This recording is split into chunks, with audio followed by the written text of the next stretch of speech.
Every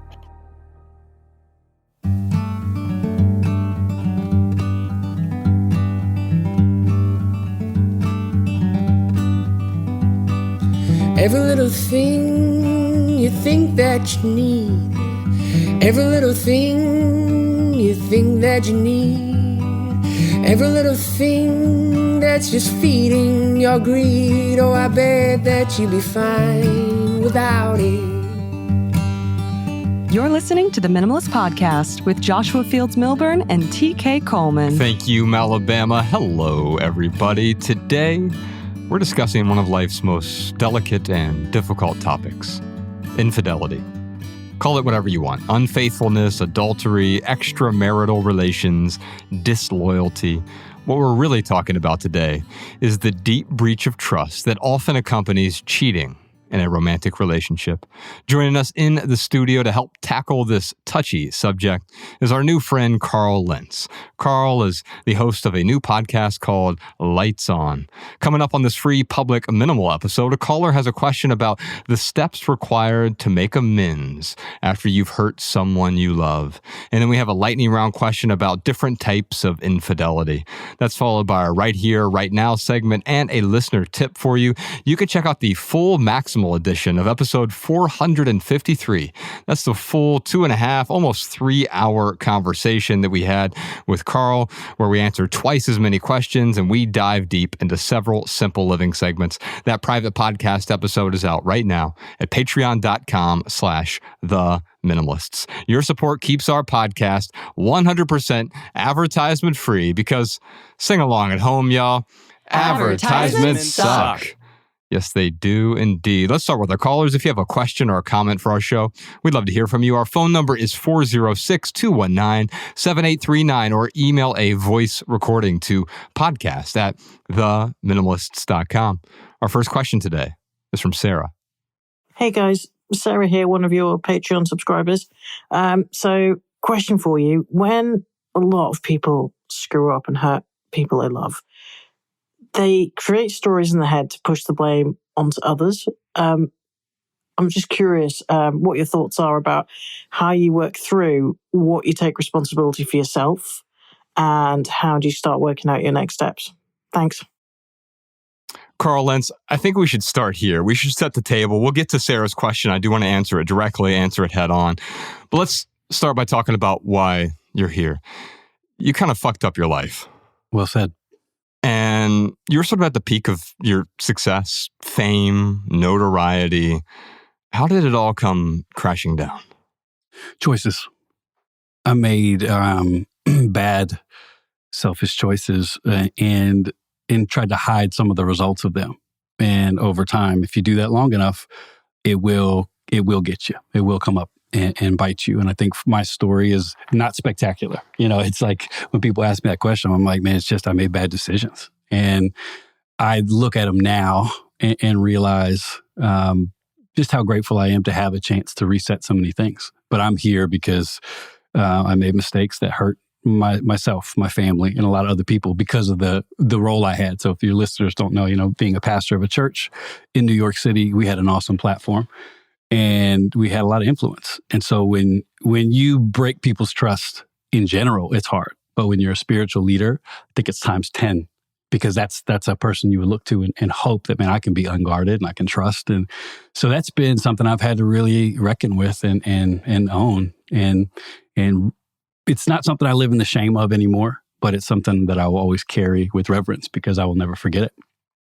Let's talk a bit about what happened, where we were. Let's set the stage for people who are unfamiliar. There'll be a lot of people who know who Carl Lentz is, either tangentially or maybe they're really familiar with your story. But I suspect there's a lot of people here who don't know the role that fame and busyness. And, you know, we often talk about different types of clutter on this podcast. Physical clutter, sure, but emotional clutter, spiritual clutter, calendar clutter, which is busyness, mental clutter, all the stuff that's going on in our heads, relationship clutter, all kinds of clutter in our lives. And I'm wondering, what role did lifestyle clutter play in your own indiscretions?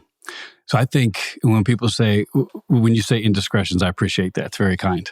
I broke my marriage vows and every ounce of trust that I had worked to build, I shattered it. And I think, well, what was your original question? Yeah, I just heard the beginning of that. I'm like, yeah, that's the lifestyle clutter piece. So yeah, I think what I have noticed in my own life is that what I see in my life is a reflection of my head and my heart. So I think we were talking off camera just about when I got to the rehab I went to. The first thing they teach you as a grown man in rehab is to pick up the clothes off the floor of your room. And you're sitting there with a destroyed life with some other guys who do the same thing. You're like, really? That's what I came to hear, to clean up my room?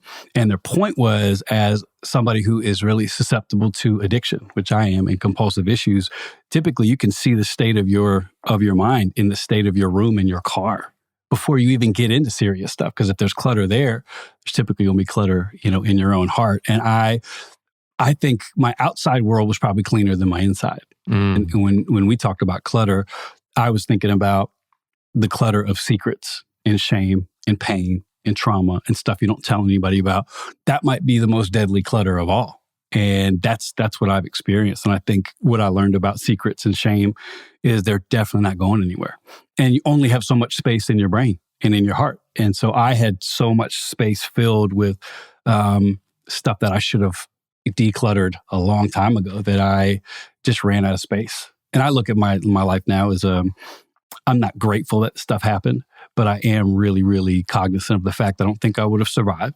And sometimes I do think it takes a total breakdown for you to be able to look at what you really need in your life. And that has been our story. I mean, we lost almost everything. I mean, without a doubt. And I look back now and I'm just like, it was crystallized for me what really mattered. And so that's my journey has been one of I guess it was unwillful decluttering. It happened to us. And now as we get healthier, I think the challenge is to make sure we don't pick up some of that old stuff again. And so that's why being vulnerable and being honest and just being the best you can authentically to me is so important, because that's how you stay clutter-free in your mind. Well, you talked about losing everything or almost losing everything. Besides the hurt that you caused your wife, what other areas of your life were affected? I assume your kids, and you've actually been talking to them on your podcast, which has been amazing. Thank you, man. They're so sweet, man. They are. And so I imagine, the kids were obviously affected. Your job was, you were in this weird place where it's the one job you can have that if there's problems in your marriage, you get fired for that. Yeah. And so it becomes interesting because if you're an executive working at Procter & Gamble and you happen to go through the same thing, you're probably not going to lose your job as a result. And maybe more than that too, right? It's the one job that you probably do because you feel like you love it or you're called to do it, right? And if you make a mistake or if you make bad decisions, not even brushing over it as a mistake, you lose that opportunity to do something that you love. I mean, can you imagine a baseball player or a basketball player, as many scandals as we see in professional sports, having to retire from basketball because of something like that? Yeah, and you guys being basketball guys, I think Ime Udoka's situation happened really similar to my time. And I was watching that from the outside going, it's funny, in the NBA, very similar situation to a degree. And you just take a year off and then you find another job. But having said that, as a pastor, you take on a higher call where it is part of it. And I don't even think it's an issue. I think it's a strength. Like there are, if I'm going to stand up there and tell you, follow my life, because I want to be a reflection of the God that you say you want to get to know better. Yeah, I need to have my things in order. So when you fall like I did, you lose the right to do that. Am I disqualified forever? No, I don't think that's the situation. I don't even know if I'd ever want to do that again. But yeah, I lost my livelihood. People have said it takes a lifetime to build a testimony. It takes a second to crush it. That's the truth. And I feel like, I spent my whole life trying to build this beautiful thing we were a part of, and we did, and it was awesome. But man, it those decisions shattered a lot of it. And the problem is that it almost reaches back into your past in ways and taints even those things. So you wrote a book, and I read it years ago, Own the Moment, right? Yeah. And everything that's in that book, I assume, is still true. Right. And yet now people look at that through a different lens. I think about my favorite author is David Foster Wallace. And he committed suicide in 2008. And in a weird way, it changed the tint of all of his work before that. You started to look at that through a different lens as well. It's interesting. We were talking before we started recording that I assume your reputation has changed quite a bit, but part of that makes you so much more interesting to me. And I'll explain why for the audience here. Because yes, at first we want someone who, you look up to Jesus or Buddha or whomever, and Carl even had Jesus's abs, which was really nice. But what happens is if the person doesn't have any flaws at all, I start to wonder what is hiding. And to me, the most interesting people have some sort of flaw that they've overcome, or maybe the flaw is still part of who they are as a person. Maybe it's an addiction, or you talked about narcissism recently on your show. But can you talk about some of those flaws that led to this bad decision? We won't call it a mistake. A mistake is when you get the wrong answer on a test. A bad decision is when you cheat on the test. You willfully made a decision. Yeah, that's, do we want to do a 3-hour show? Talk about my flaws, because that's where it could begin. I think you find out in hindsight when you get healthy, you have way more flaws than you might have even realized. And I think for me, I've just had a beautiful opportunity to look back and go what kind of man do I want to be? What kind of life do I want to live? And as a spiritual leader, there are people, I feel like we built our ministry in the past on being vulnerable, which is so funny because my message that I would die preaching is your scars tell a story. Don't hide them. That scar you have, it didn't kill you. So you have the right to either hide it or show it and tell people what you've learned through it. And even at the time of preaching that, I had already lied to myself and deceived myself. So it wasn't like I'm being disingenuous with the thought, but now it's even more pronounced because now I have these scars and they do tell a story. And for some, I'm not the guy for you if you need a perfect leader. I'm not the guy who's going to help you if you need stuff that's all put together, but I am a guy who has fallen on my face and somehow found a way to breathe through it. And now I have bright eyes and a full heart. And so I think it can be, unfortunately, my situation is so relatable. That's what me and Laura realized doing a podcast for a month. We're like, oh my gosh, we knew that a lot of people were going through similar battles, but we didn't know to that extent. And so many people have just reached out and say, thanks for even talking about it, because it's a painful thing to suffer in silence. So now, yes, I do believe there is a whole different swath of people that we would make sense to, that maybe before would have just been like, it's a Christian guy, preacher guy. What kind of stuff do they deal with? Well, I don't have that option anymore to hide you probably can see it if you want to see it. So we've just tried to embrace that and go, this is who we are. What about the old crowd? Because I imagine there are many people out there who look at you and say, that guy is the reason I don't go to church anymore. Or that guy is the reason why I lost my faith or I abandoned my faith. Yeah. And I often say that each one of us is someone's reason for not having faith. But I'm curious, how do you cope with that aspect of the choices you made? It makes me sad when I hear it because it's a reality. And I realize I can't change that. If my hope would be that we taught people well enough to look through us. I am a very fallible, regular human being.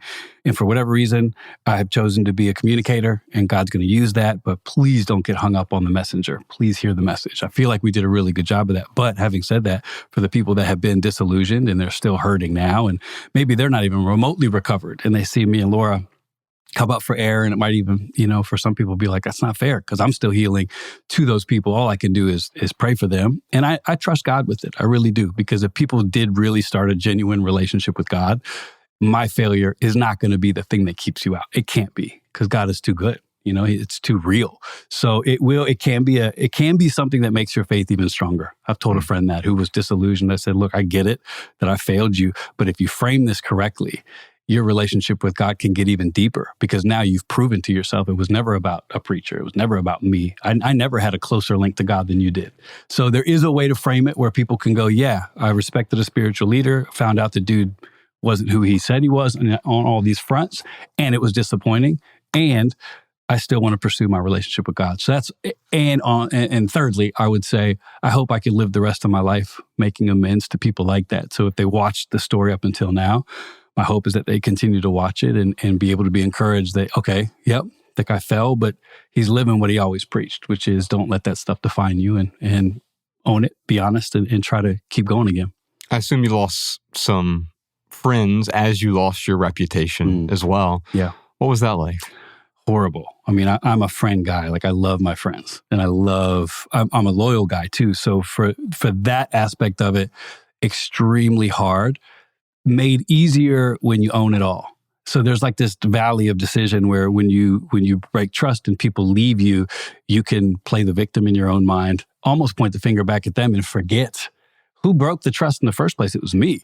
Am I happy that some people made the decisions they made to leave? No, but they have every right to do that. And for me to even take 1 second and skip over my own failure to judge their reaction to my failure, I don't think it was healthy for me. So in all those situations, and I'm not over it. I don't know if I'll ever get over it, but I've learned how to accept it. And that's been a huge part of my sobriety in general, is just learning how to accept things, because I didn't do that before. I'm not accepting it. If I don't like it, I'm going to change it by the grace of God. I'm not a guy who accepted things well, but now I can look at somebody who says, Carl, I'm not going to be friends with you anymore. I don't have to approve it. I don't have to agree with it, but I can accept it. And there's a lot of peace in that. So yeah, it was hard. But that's what happens when you make these decisions. You don't think about those consequences when you're in the middle of it. TK and I have different religious and spiritual beliefs, and I'm thinking about Sarah and someone who has a question like Sarah. You don't have to see it through a religious worldview. You certainly can, but there's something for anyone to take out of this. And sure, if I get to the heart of Sarah's question, she's basically asking, what steps are required to make amends after you've hurt someone that you love? Huge. It's a beautiful question. I think amends are constant. And I think they teach you in the 12-step program, when it's appropriate, when it's safe for the person, you try to make amends. If it's not, then you have to make amends a different way. It's never going to be a personal one. And so for me, especially because I had a public platform, it's harder to make amends because it's on a grain scale. Mm-hmm. If you don't have a public life and you've, lied and hurt 10 people, you can go house to house almost and try to make it right. So when you have a public life, I think my job now is to be a living amends, where I might not be able to, somebody in Reno, Nevada, who followed our ministry for years and they're crushed and they're hurt. I can't go find them and say, I'm sorry. What I can do is live an honorable life and live a truthful, authentic life. And that's the only way I can redeem any of this, is to live a life that's worthy of the grace I've been given. So I think for Sarah, you make amends by owning it. And then step 2 is to look at step 1 again.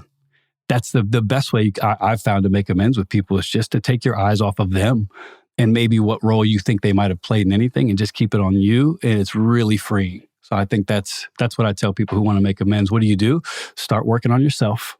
Go as hard as you can. And when the opportunity comes up to be able to apologize to somebody personally, great. But the power is in changing your whole life. And using that as a way to say, not only am I sorry with my words, because nobody cares about what I say, nor should they. Like, my words really don't matter. They're important. I got to say them, but the power in my life is going to be the fruit of it. And that's going to take time. And so that's how you make amends, is you just day in and day out, keep changing, keep growing. And eventually there's enough equity there for somebody to say, I can see there's change. And part of that apology is understanding that person may not be ready to forgive you just yet. Exactly. I assume it took a while for Laura, your wife, and your kids to forgive you. Yeah. I mean, so my kids forgave me at different parts, a different time. And we got such great help that I'm always grateful to God for that, because I didn't have to counsel my kids. I wouldn't have been able to. They got help to be able to forgive. But Laura especially, I think she looked at me and basically thought, I'm going to get to us down the road. Let's try to save our children, because our children were crushed through all this. Like, it's been a horrible, sad part of it. They're fine now, but it was hard. And I think she put our marriage to the side for a second and said, how can we help these kids? And then once we got them settled, it was more Laura's journey to look at me and say, do I really want to forgive? And she hadn't said those words to me. And we were in church one day and I had asked her to pray for me and she just couldn't do it. She was like almost, sobbing. And she just said, I have to forgive you before I pray for you. And she said, I do. And it was like the most pivotal part of our new marriage, because we're on marriage number 2. And I didn't even realize it because I don't even think I was looking for her forgiveness. I told her that. I said, if you leave me, if you divorce me, if you don't ever forgive me, all that's valid. Just know I'm going to move next to you wherever you go. Like I'm gonna be around, but I don't expect anything. I just want to be able to love our kids and love you. And so I didn't expect her to forgive me. But she's too smart to let bitterness rob her. So forgiveness doesn't mean you stay in your marriage. Forgiveness doesn't mean you let somebody back in your life at all. Forgiveness just means you are now no longer responsible for that pain and you're giving it away. That's all forgiveness is. Sometimes people get it twisted. They think, oh, if I forgive you, that means I have to trust you again. No way. Mm-mm. Forgiveness just means you are free of a debt. Right. It's a beautiful feeling to have. And I think so. My kids, they all went through their own process of, yeah, Dad, like one of my daughters said, I forgive you, but I don't feel any of it. So I don't know if that's going to change. And over time it did. The feelings came with it. But we believe in our house, forgiveness is a choice. It's not a feeling. I choose to forgive you. And if the feelings come, great. And if they don't, that's not something I can really control, but I can control my choice. And when people refuse to forgive you, when the tables are reversed, you carry that cross with dignity. Yeah. Like I like the concept of penance, where the idea is you take on a form of suffering for the sake of your own purification. It's not a way of earning grace. It's not a way of becoming entitled to forgiveness, but it's saying, hey, I did what I did. I can't change that. I'm at the mercy of someone else. But if they refuse to forgive me, I embrace that as a kind of spiritual practice that is going to purify my own soul. And carrying that with a sense of humility is really challenging, but it's part of the process of coming out on the other side. And I think another aspect to this is you have the responsibility to affirm the possibility of redemption even when other people don't forgive you. Sometimes for big things and small things, other people will say, you know what? I don't care what you say.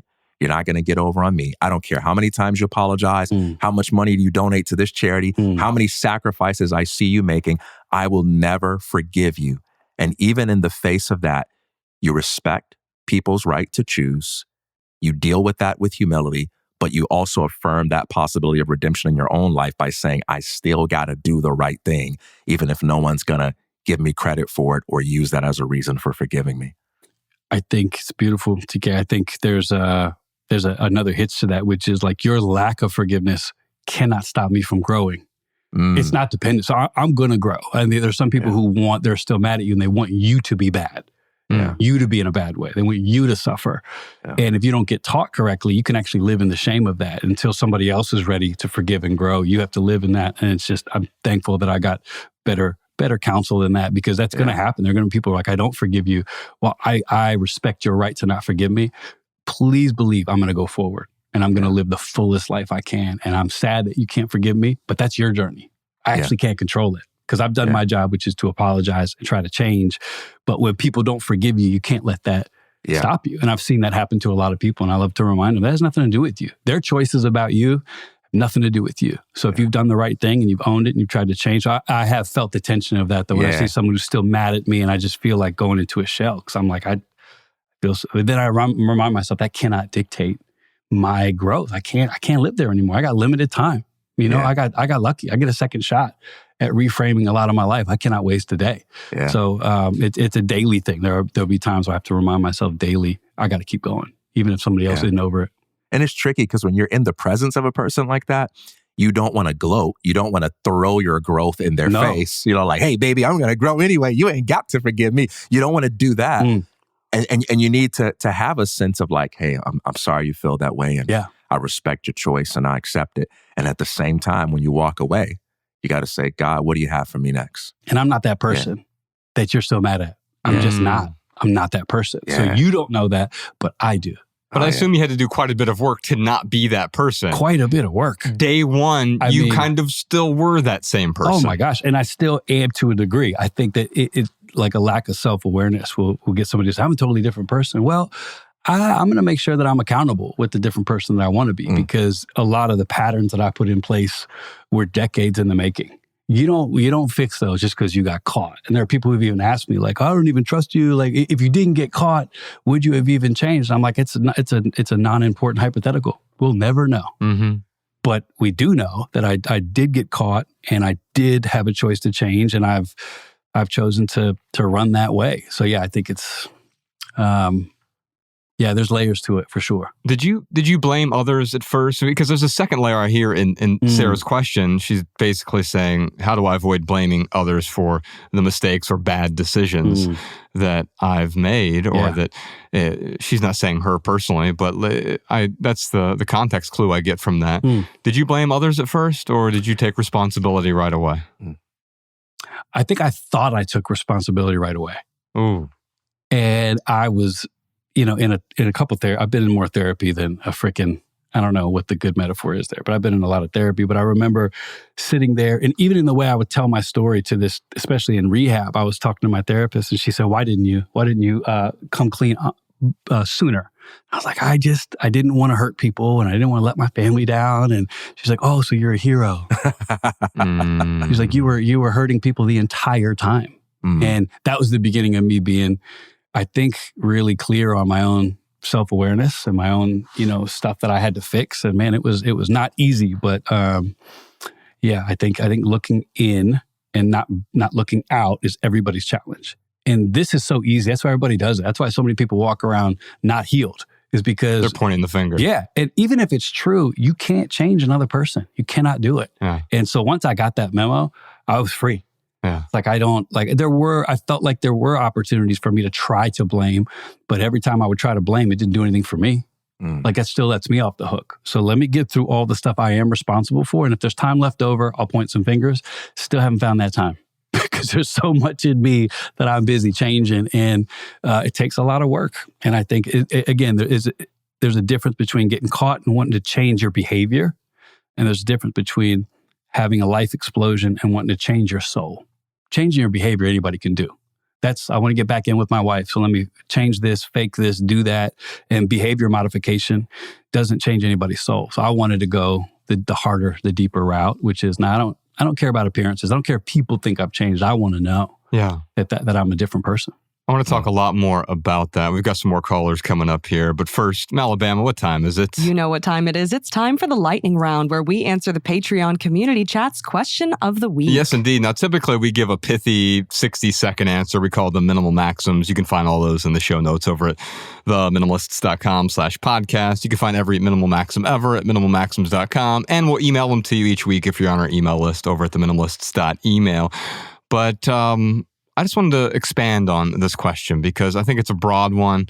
Alabama, what is the question of the week this week? What is your definition of infidelity? Now, we have some pithy answers for you, but I wanted to dive a little bit deeper into the healing that has happened in your own life. We talked about apologizing. We talked about forgiving. We talked about acceptance. And those things all seem to go together really well. But also, you're on this healing journey that's been relatively private for the last 4 years, roughly.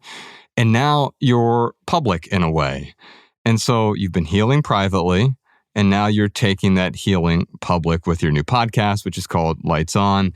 Are you concerned that this sort of public apology tour might be harmful in some way? And okay, so great question. I will. Do you want quicker answers for this? Whatever. Oh, shoot. Public apology tour. That's an interesting phrase. I'm gonna immediately, I've only worn an earpiece one other time. The same thing happened. For those of you listening, his earpiece just fell out. Sorry, team. I think, I would say I'm not on a public apology tour because those don't necessarily help. Right. What I'm on is an opportunity to share what has helped us with other people, because normally, honestly, the real truth of the matter is people can't afford the kind of help that we got. So an apology tour is not what I would define what I'm on, because that to me is about my image. And I don't have an image to protect it anymore. So I'm not going to go rush back into like some sort of image thing, because I'm not into that right now. I think what we're trying to do is use what we've learned already to help people who are in the same boat. And I'm already grateful we did it. But I think when me and Laura sat down and thought, how long should we wait to give people help? Because we have the privilege of getting, like the rehab I went to, very hard to go to. I mean, people, my friends helped me get there. They paid for it. And even the therapy we get, it costs money. And there's a lot of people who deserve amazing help. And if we have access to that and I can get somebody to come on my podcast and share it with a lot more people. Yeah, you had your therapist on your podcast. I've had my therapist. We've had our kids' therapist. We've had Dr. Amen, who is a very, very world-renowned brain doctor who's been a friend of mine. So I think that's what we're doing. And so I'm not worried about like the public side of it because it doesn't exist unless you want it to. And you guys know that. Like there's a degree where if you don't look that way, you're a regular people. You're not these guys with this huge podcast following and all the stuff that you've done. Like if you want to look down that lane, it's there. But for us, we've been living a really sober, quiet, consistent life for 4 years. And this to us is a really healthy addition to it. It's not like it's not impugning on our time. It's not breaking our boundaries. So for me, it's been a real joy. But a public apology tour, I've apologized up front and I do when I can. But this is more about urgent help for people because we don't want people to go through what we went through. That's, if anything, my life now represents hopefully a life-saving thing getting thrown out of a boat. Just let my pain suffice for you. Hear what happened and maybe make some different choices. And what hits different about what you're doing now too is it's visibly and energetically your family's mission, right? Yeah. Before it felt like it might have been the Carl show a little bit. Sure. Whereas now this is something that you and your family are doing together, and you're dreaming for everyone now. Yeah. You know what's funny about that? Like, and I think you guys would appreciate this. I think there is one of the big things that's changed in me is that I used to feel good momentum. You know, when you have a good day at work and you come home and you shut the door and you sit down and you're like, man, these 3 things happened at work and I feel good. Now I feel like the things that change my mood like that are if I have a good day as a dad. That's powerful. That's real success right there. That's real redemption. Yeah. The other stuff I don't really even care about. It's like, it's cool. This went good. But like, I'll lay in bed and me and Laura will go over the day. And I'm just like, I had this good combo with my daughter. This happened with Romy. You know, I'm doing this. And it dawned on me the other night that my whole validation, esteem, confidence comes from something so much deeper now. And I still like the cool, like if something good happens, great. I'm going to be excited about it. But like by and large, I'm gauging how I'm doing as a man, not by my bank account, not by who knows me, on did I get good quality contact with these 3 humans that we've been entrusted? And does my wife love me today? Does she feel honored? And then the rest is like just kind of gravy. And I wonder if that's how it's always supposed to have been. Well, I hear a lot of letting go going on here, right? And so with minimalism, we often talk about letting go of the material possessions, but as you've already alluded to, that's just sort of the start. You clean up the room because there's a lot to clean up inside here. Spiritual clutter, the mental clutter, the emotional clutter, it's all in there. And then it manifests outwardly. But part of that was also letting go of what your reputation used to be. And this is not, the reason I use that term public apology tour, because that's what it can feel like to people on the outside. But I know that's not what you're going through at all, because you said it, you don't have a reputation to protect or to save. You have a reputation to let go of in a way. Well said. Did the level of fame that you had contribute to your infidelity?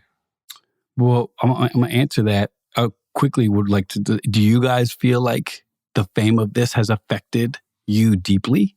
Yeah, I'm always asking that. Like, you notice we don't have cameras in here right now because we let go of the video version of the podcast earlier this year. We stepped off social media. I'm going to talk to you about that in a little bit as well, because it turns out Carl was actually the one who left social media way before we did. And we left, 4 million followers behind. There's been some complications with that. And yeah, I mean, we get recognized a lot on the street, and it's almost jarring at times, but it's always appreciated. Like, it's people who come up to you before, and especially I'm assuming in Christian communities, they were like, oh, wow, I love you, I love you, I love you. But some of that then begins to fuel your ego, and then you start to need it. Yeah. And when you need it, that becomes a problem. If you need it, you can't let it go. And so what we're often trying to do is say, hey, I can let go of anything, right? Well, let's let go of the video version of the podcast. And weirdly, the audio version took off even more, right? It's always been primarily an audio podcast anyway. But then letting go of social media. Okay, can I do that? Can I walk away from something and still be me? And I think there's a lot of identity clutter that's tied up in all of this when you have that level of fame. Yes. I've thought a lot about it. And it's funny, most of the people who accuse you of fame changing you have never been remotely, they've never been in any sort of spotlight, which is always funny. I always find that to be a little bit of a weird projection.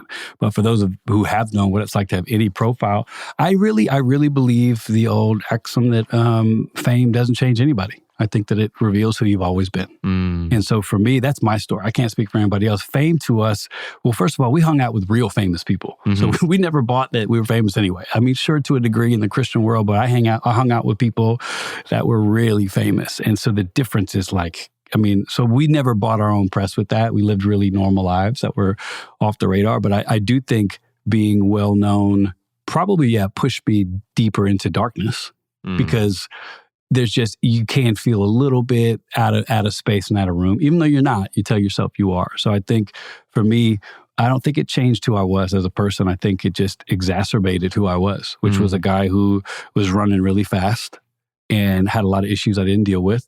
And you can get away, you're never going to get away with it. But if you're in private, you just fall and you hurt yourself. But if you're on a public scale, it's just, so the difference with fame is that everybody gets to see. I think that busyness too, because at your level, you were constantly go.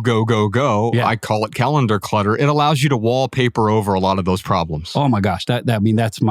So I was going so fast because if I stopped, I don't know if I would want to keep living. Like Laura and I were talking the other day, there's probably a 4-year stretch where I struggled to look at her in her eyes because I didn't want to lie to her anymore. And if she were to look deeply into my eyes, I feel like I'd have to let it all out. So there was so much clutter that I put in between us and clutter everywhere because if it was clear, I'm in trouble. I'm going to see who I really am. So I think, and I had a drug addiction on top of that, which enabled me to fuel clutter. It's like, I'm going to do so much of nothing. I'm going to do so many things average that I'm going to consume my day. And that's what it feels like when your life is cluttered. I would go from thing to thing, and I'm good at those things I was going thing to thing from. So that's what gets you in trouble because it's like, you can justify, but there's production here and there's fruit here. For me, clutter is how I maintain my addiction. For sure. Sometimes the practices that put you in a position of leadership, that catapult you forward in life, they sometimes disappear in the busyness that leadership often demands. I'm curious about what spiritual practice was like for you when you're busy being the star of the show versus what that was like before people knew your name. Great question, DK. I think one thing I'd say is I have answered that question honestly by saying I don't think fame changed me enough. Ooh. That always shocks people when I say this. I don't mean that in like a vain way. I mean, I didn't change my boundaries. I didn't change a lot of my habits. I didn't change how I used my phone. I didn't change the access that I gave people to my life, and I should have. So what I was doing in Virginia Beach as a young adult pastor, I was doing in New York City as a leader of a really big church, and it just doesn't work. So just to go back to the other thing you said, I think it didn't change me enough. I should have changed with it. But I think some of the practices the purity of it changed because I'm a people guy. I love to be around people. I love to talk. I feel like it's one of those things where in Christianity often we'll take the best guys off the field and put them up as the GM. And the dude can still get you 50. Doesn't make any sense to put them up there. I feel like as a Christian, sometimes if you're good at stuff and people think you're a good leader, will pull you out of the mix and make you a leader. And sometimes there could be a huge disconnect between what you fell in love with and what you end up doing. So I felt a little bit of that for sure. I think there's the other piece of this. It's coupled with the fame part. And in fact, you wouldn't have it without it, is you're really charismatic. And I think there is this, we look toward people just because they have charisma, and then we treat that as though it is the ultimate virtue. Yeah.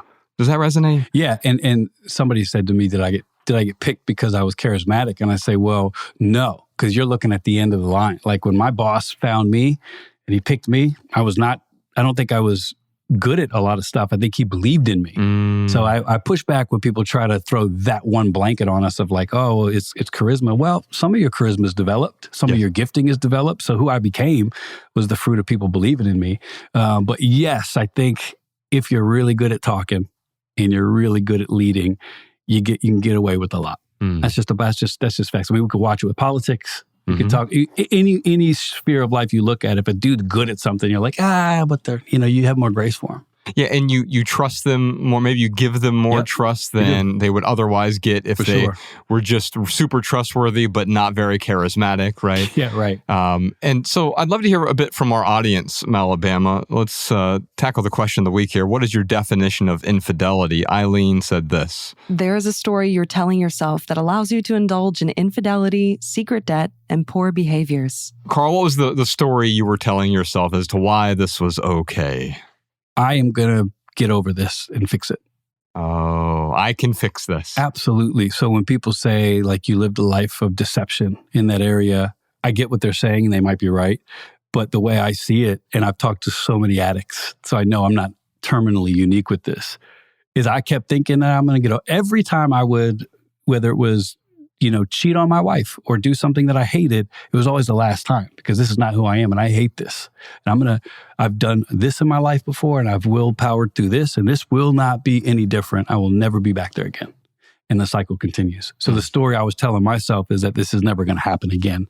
And it's better if I just eat it and cover it than it is to expose all this because it's going to hurt too many people, which is a codependent, super selfish thought.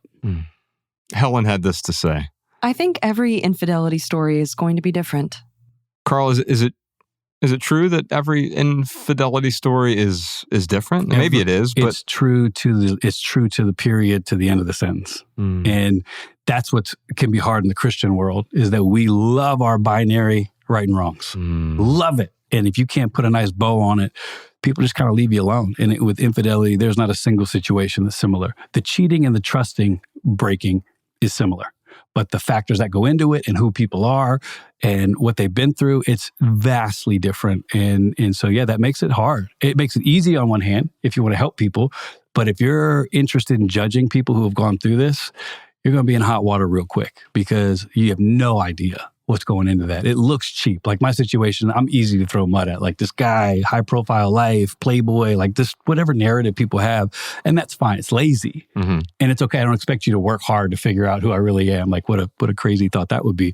But it's just not the case. We call them thought-terminating cliches. It allows you to just dismiss someone because you have this tiny 2D picture of them in your mind. Right. And you dismiss every single part of their character, right? Not realizing this is a 3D human being with complexities. And so I'm wondering about with respect to infidelity, I've heard it said that infidelity is rarely about sex. Rarely. Yeah. Yeah. So infidelity, normally, I mean, there are some situations where maybe it's that, but Laura and I have found, most of the time it's the guy breaking the trust. There are obviously plenty of stories where it's not the case, but majority speaking, it would be the guy.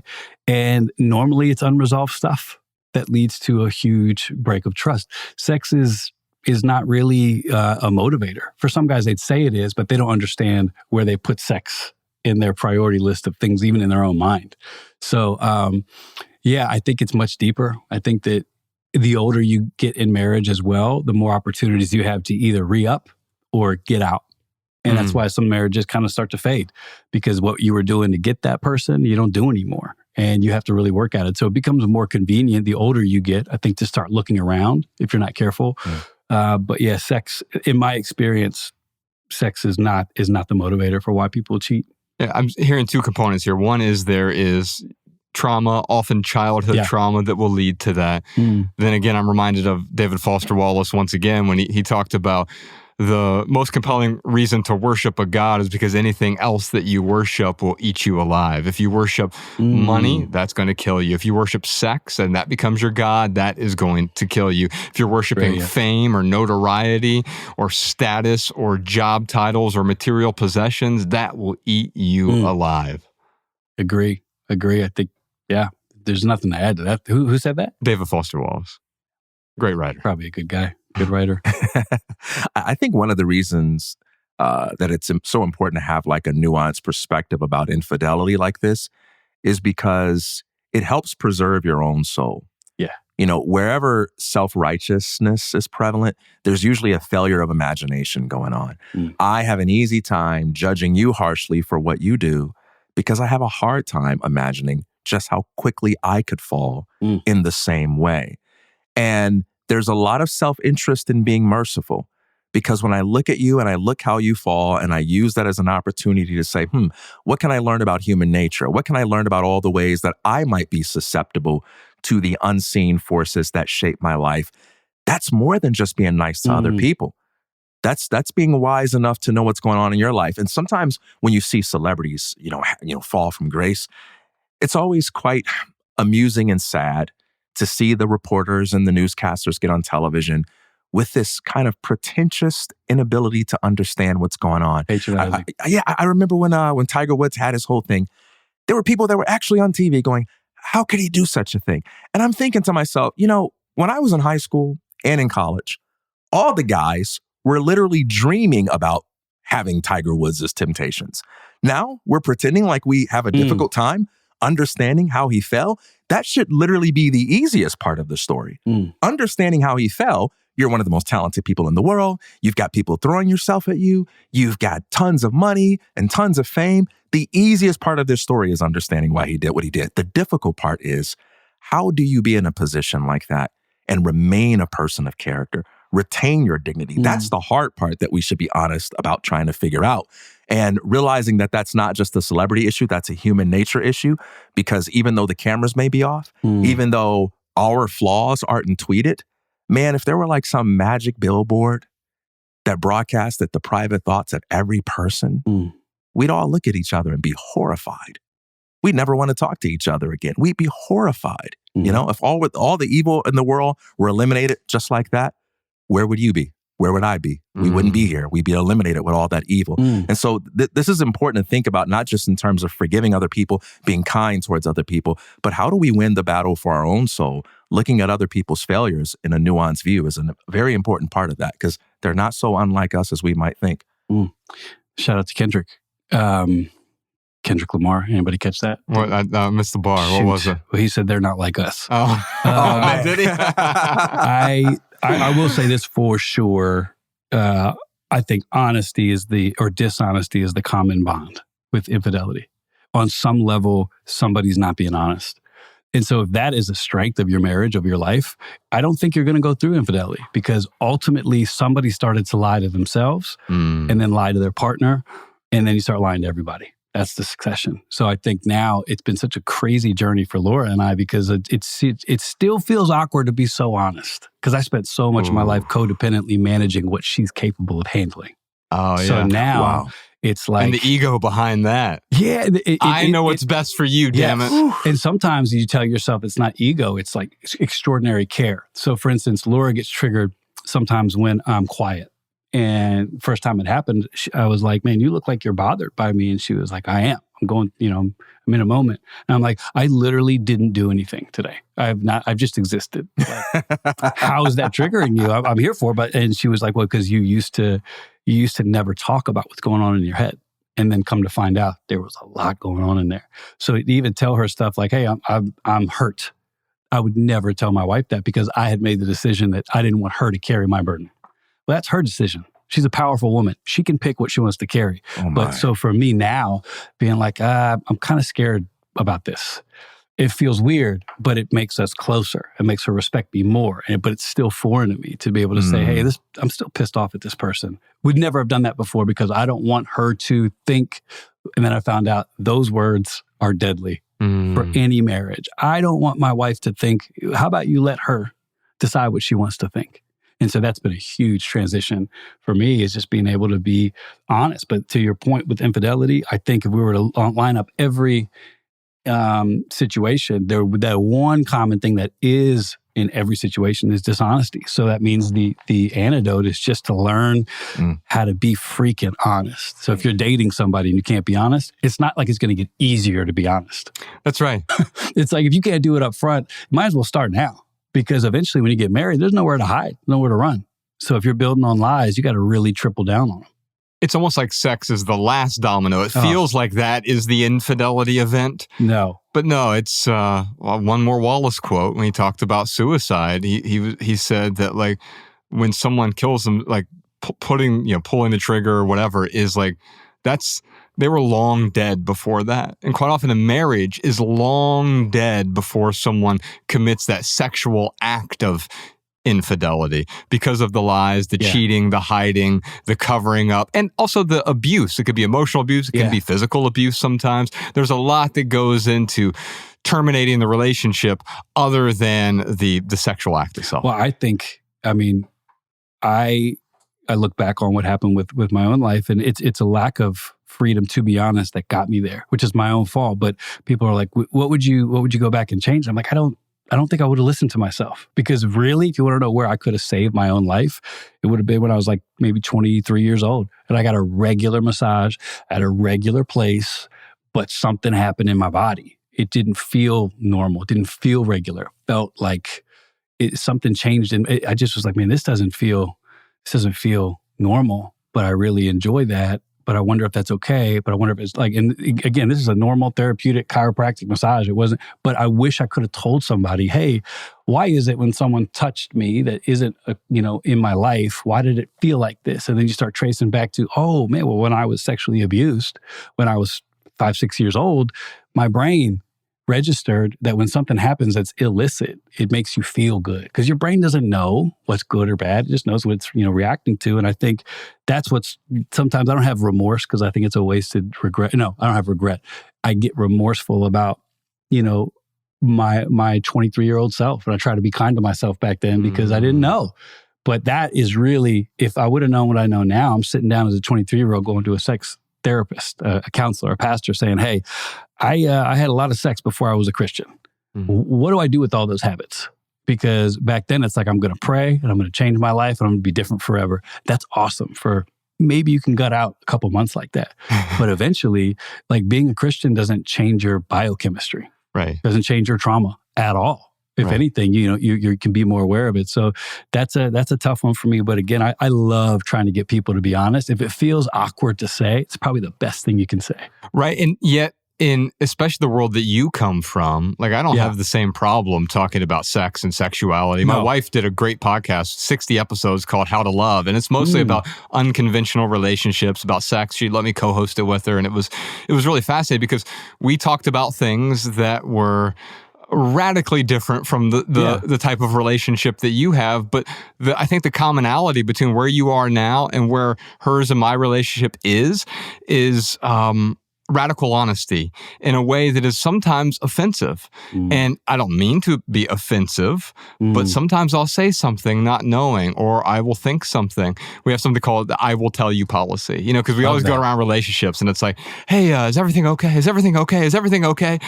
And we don't do that anymore because we have the I will tell you policy. If something's up, I need to tell you. Now, it's on me to actually follow through with that. So if there's something going on where I feel insecure, or I feel sad, or I feel upset, but that's hard to commit to. Yeah. But it's better than the alternative of hiding it from the person that you love the most.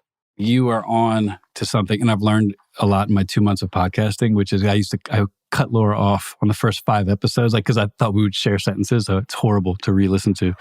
I think, you had said something sparked. I think when you are in a situation that's had infidelity, you don't realize how much you lie. Mm-hmm. You just don't, and it doesn't seem important. And then when you try to change your life, like even my son the other day, he's like, Dad, why do you call Mom every location that you change? And I'm like, well, bro, because I owe her that. And I like to. She's like, does Mom need it? I'm like, I don't know. I need it. And I'm making up for lost time. And I think it was weird when we first got back on this journey, because I would have to tell her little things over. I'd say, hey, I lied to you today. I said I went to the gym, and I did, but I also went to the grocery store and I went and got some shoes. And I told you that I just went to the gym. That's a lie. And so before all this happens, I don't really care about that. I'm like, hey, it's just not important. It's all important. And so if you really want to clean the slate when it comes to honesty, it's like, yeah, this is a serious thing. So yeah, it was a funny transition for me to realize just how deep it ran with me, because it's not one choice that wrecks your marriage. it's thousands of little lies that That's put right. you in that position. And then eventually there is one final choice that is the straw that broke the camel's back, right? Then it's done. We'd love to hear from you, our audience. If you have any thoughts on infidelity, let us know in the comments. TK, you got something pithy for the question of the week. What's your definition of infidelity? My definition is when you take a break from an agreement without agreeing to break the agreement. You know, the thing about infidelity is that it's not limited to romantic situations or sexuality. And that's not going soft on infidelity. That's actually being harder on it. Infidelity isn't about the action itself. It's about the shared understandings and agreements that contextualize that action. What this means is there are some things that could be totally innocent for one person, but within the context of a shared understanding, hey, man, that's a problem. If I say to you, hey, Josh, I promise, man, I'm never going to watch Bad Boys 4 without you. That's something that we're going to do together. I don't have to make that promise. I'm completely free to not make that promise to you. But once I enter that agreement with you and I fail to keep it, then that's a problem. That's a lack of integrity on my part. And so, you know, you're not obligated to date anybody. You're not obligated to marry anyone. You're free to say, I don't want to take those responsibilities. But once you accept them and you fail to make promises that you keep and keep promises that you make, that's the heart of infidelity. I've got something pithy for you. I think I agree with everything you just said. And I like the idea of expanding infidelity because if you have a contractual agreement with someone, which can be what marriage is as well, it doesn't even have to be a written contract, but a verbal contract. If I agree to do something and then I break that, that is a type of infidelity. I want to take it back specifically to relationships for a moment. I realize that sometimes infidelity is a product of clinging to a relationship in a way. I didn't have the courage to exit this relationship. This has happened to me in the past where I've cheated on someone or I've been cheated on because I lacked the courage to let go. And therefore, I'm willing to hurt this other person and lie to them and hide from them and eventually make it way, way worse because I'm too scared to offend them in the moment. Does that resonate? It does. And I bet you if you really dug, you might get pushback on that from because it seems like it's that. But I think it ultimately is like not a sinister selfishness, but that's what it can come down to. Because I told myself some of those same lies. So in some of the infidelity I was involved with, I'd make a mistake and then I'd try to manage the mistake rather than just be, cutthroat honest with it. But yeah, I think, can I add something to your pithy moment? Please do. My definition of infidelity is whatever your loved one says it is. Yeah, that's it. So, right, but yeah, I love it all. It's all true. But ours is like, Laura had said she was answering a question from a wife who's been basically being gaslit because her husband's saying this isn't infidelity. And Laura was saying it's what you say it is. Right. If that's a text, then it's whatever the agreement, to your point, it's whatever the agreement was that's being broken. That's, so once you start getting semantical with what's really involved in infidelity, you got some problems. Right, but you also can't go back and change that retroactively. If we agreed on this and now all of a sudden it's like, oh, you know what? You liked someone's post on Instagram. That's micro cheating. There's this whole phenomenon. Yeah. We have to be really careful with that because now we have moved the bar so much where any indiscretion, oh, you looked at someone else. Yeah. Oh, you have a libido. That's micro cheating. Well, that doesn't make any sense. Is that really a thing? Micro cheating? Absolutely. It's, if actually Alabama, there's several articles that have been written about this. Let's put one in the show notes so folks could take a look at it. But there's this whole phenomenon. I love what Dan Savage, he's a sex advice therapist or columnist who has a great podcast called Savage Love. And he often talks about make your definition of infidelity really specific and simultaneously make your definition of what does he say? Oh, what is cheating? Make that really, really specific. So you know that like liking someone's post on X or Facebook is not, or unless you both agree to it, then that's an agreement that you've both made, right? Sure. But, and then whatever you allow beyond that is not infidelity. If you've agreed on what is infidelity for you, and that's going to look, to Carl's point, it will probably look different in different relationships. Yes. And it's important to really get on the same page about that because if I'm in a relationship with someone and they think all of these other things are infidelity, and I think none of those things are infidelity, we at least need to talk about it so we can approach this from being on the same exact page. That's so good. And I'm with you on the other, like as a Christian, Jesus ups the ante when he says, if you even think about another woman, you're committing adultery. So it's funny because if what's the point? Why did Jesus say that? Because there's this huge, chasm between what people are going to think the limit or the line is. So to your point, I think you cannot be frustrated or resent somebody that you haven't given them clear boundaries. That's right. So if micro cheating is a thing in your marriage, it'll be because you sat down at dinner and you said, let's both agree that doing these 5 things is cheating. Cool. Yeah. But beyond that, I don't like it when I talk to people and they're frustrated and I'm like, well, what's your vision? Like, what do you want to happen? Well, I don't know. And you're not ready for change. Yeah. How can you be mad at your husband for something you haven't defined yet? That's right. I wish he'd love me more. Okay, what does that mean? I don't know. Well, then he's not going to know. That's just, that is pain shopping, we call it. We're looking for something to hurt us, basically. Yeah. And if you haven't defined it, it's easy to be hurt by that. Real quick before we move on, TK, you mentioned this phrase, fall from grace. And I just want to acknowledge Carl for a moment, because you have fallen from grace rather gracefully. And what I've seen here with you becoming, you came out public with this after a long time of working on yourself, working with your family, changing your geography, changing your friends, changing your career. You went out and got a regular guy's job in marketing. And what you learned is you had to turn your whole life upside down in order to become the person you aspired to be. Because the person you were wasn't actually the person you aspired to be. And I just want to take a moment before we get to our other questions and acknowledge you for that. Thank you, man. That means a lot. Real quick, before we get back to those callers, Alabama, right here, right now, here's one, maybe 2 things going on in the life of the minimalists.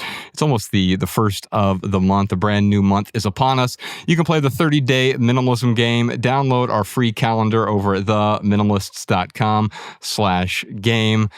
Partner up with someone, a friend, a family member, a coworker. Maybe you could try this in your house if you're looking to get rid of some things. Carl, what we do is we partner up with someone because decluttering is kind of boring. I remember you said your wife showed you our documentary years ago, and you're like, screw this. There's no way I want to declutter all of my stuff.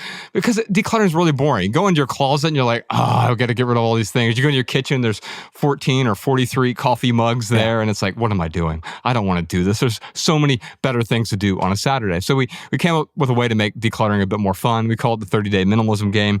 Check it out, theminimalists.com/game. It's free to play. Basically starts off really easy. First day of the month, you each get rid of 1 item. Second day of the month, 2 items. Third day of the month, 3 items. By the middle of the month, you're like, oh my gosh, this is way more difficult, right? I have to get rid of 15 items today and then 16 items tomorrow. Whoever goes the longest wins, so you can bet whatever you want. And if you both make it to the end of the month, then you've both won because you've gotten rid of about 500 items, and that's a really good start. And then one other thing, our FAMS call, Friday afternoon minimalist Zoom. We do a Zoom call with our patrons the first Friday of every month at 3 p.m. Eastern. You can find all the details for that over at theminimalists.com/Zoom. Alabama, what else you got for us? Here's a minimalist insight from one of our listeners. Hi, Minimalists. This is Andrea. I'm a Patreon subscriber, and I just wanted to share this experience with people who would understand. I feel like I've unlocked a new level of minimalism for myself.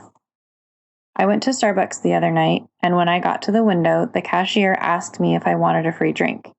It was an almond and oat milk something or other in a 32-ounce iced cup right up my alley. But I heard Joshua's voice in the back of my head saying, "You don't have to take it just because it's free." So I gave it some actual thought. I asked him if it was full strength, and he said it was. Since it was already 7 p.m. and the drink I ordered was decaf, I politely declined it because I didn't want to be up all night. Before minimalism, I would have said, yes, please, without a second thought. It felt really good to exercise that self-discipline and self-awareness to make a choice that future me will thank me for. Thanks for listening.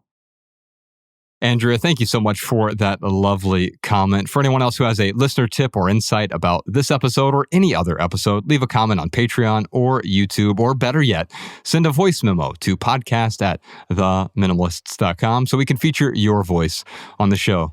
All right, that's the first 40% of episode 453. We'll see you on Patreon for the full Maximal edition with Carl Lentz, which includes a bunch of answers to a bunch more questions. Questions like, what's the difference between emotional cheating and physical cheating? What did you remove and what did you keep as you simplified your life? Is there a difference between a one-time slip-up and long-term cheating? Plus a million more questions and simple living segments over on the Minimalist Private Podcast. We also have an outstanding home tour from one of our listeners this week. Visit patreon.com/theminimalists or click the link down in the description to subscribe and get your personal link so that our weekly Maximal episodes play in your favorite podcast app. You also gain access to all of our podcast archives all the way back to episode 001. By the way, Patreon is now offering free trials, so if you'd like to test drive our private podcast, you can join for 7 days for free. Big thanks to Carl Lentz for joining us today and being really vulnerable. I just want to acknowledge him and thank him for joining us today. You can check out his podcast with him and his wife, Laura. He also brings his kids on there as therapists from time to time. It's called Lights On. We'll put a link to that in the show notes. That is our minimal episode for today. If you leave here with just one message, let it be this: love people and use things, because the opposite never works. Thanks for listening, y'all. We'll see you next time. Peace. Every little thing you think that you need, every little thing you think that you need, every little thing that's just feeding your greed. Oh, I bet that you'd be fine without it.